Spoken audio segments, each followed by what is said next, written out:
ইরানের কাছে মজুত করা ইউরেনিয়াম পেতে মরিয়া মার্কিন প্রেসিডেন্ট ডোনাল্ড ট্রাম্প। শুরুতে একের পর এক নিষেধাজ্ঞা, তারপর ইসরায়েলের সাথে মিলে ইরানে যুক্তরাষ্ট্রের বিধ্বংসী আগ্রাসন। তবুও মাথা নোয়াবার নয়, পাল্টা জবাবেই এমনটাই জানায় খামেনির দেশ। তবে যুদ্ধবিরতি চলাকালে ইউরেনিয়াম দিতে প্রস্তুত ইরান, এমন দাবি করেন মার্কিন প্রেসিডেন্ট। এবার সেই দাবির প্রেক্ষিতে স্পষ্ট বার্তা দিল তেহরান।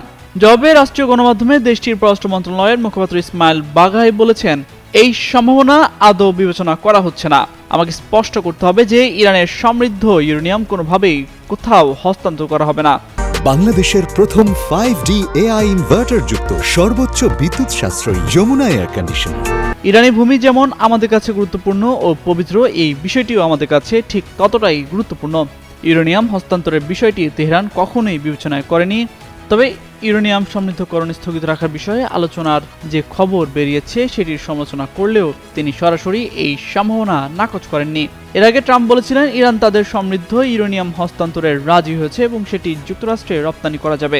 এদিকে এক্সিওসের খবর অনুযায়ী যুক্তরাষ্ট্র ইরানের সমৃদ্ধ ইউরেনিয়াম মজুতের বিনিময়ে $2000 কোটি একটি চুক্তির কথাও ভাবছে। দুই পক্ষের মধ্যে আলোচনা এখনো চলছে। যুদ্ধ শেষ করা এবং ইরানের পারমাণবিক কর্মসূচি নিয়ে একটি সমঝোতায় পৌঁছানোর চেষ্টা অব্যাহত রয়েছে।